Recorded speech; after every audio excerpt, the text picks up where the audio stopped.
हर खबर जो है ना उसके कई जाविये होते हैं। मसलन मैं आपको मिसाल देता हूँ, मैंने लिखा एक कॉलम और एक मजमून लिखा जिसका नाम था बाजवा डॉक्ट्राइन, और ये वो था कि जो जनरल बाजवा साहब का जो विजन था कि वो क्या करना चाहते हैं, उनके क्या पॉइंट्स हैं, तो ये बड़ा कंट्रोवर्शियल था। पहले दिन मुझे बाजवा साहब और उनके जो करीबी दोस्त थे उनके बड़े शुक्रिया के मुझे फोन आए, लेकिन अल्टीमेटली उसका जो नतीजा निकला वो बाजवा डॉक्ट्राइन के खिलाफ एक रिएक्शन था।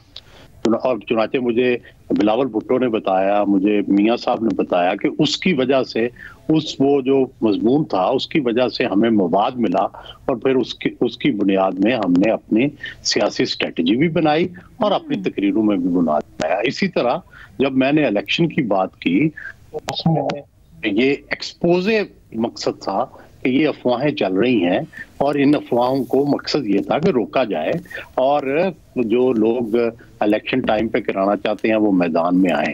चुनाचे ऐसा ही हुआ कि इस खबर के छपने के बाद या इस अफवाह के छपने के बाद ये भी सामने आ गया कि चीफ जस्टिस साहब बिल्कुल चाहते हैं कि इलेक्शन 8 फरवरी को हो।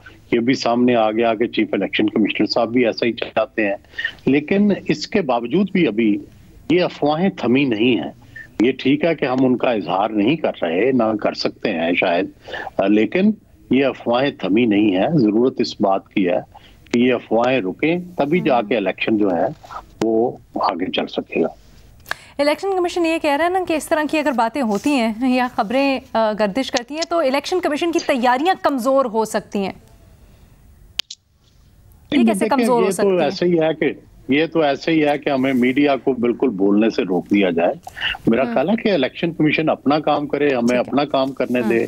ठीक है, आगे हमें कोई इलेक्शन कमीशन में कमजोरी नजर आए, उनकी तैयारियों में कमी नजर आए, या हमें कोई अदालत के फैसले में कमी नजर आए, या हमें हुकूमत के फैसले में नजर आए, तो क्या हम उसको पॉइंट आउट ना करें?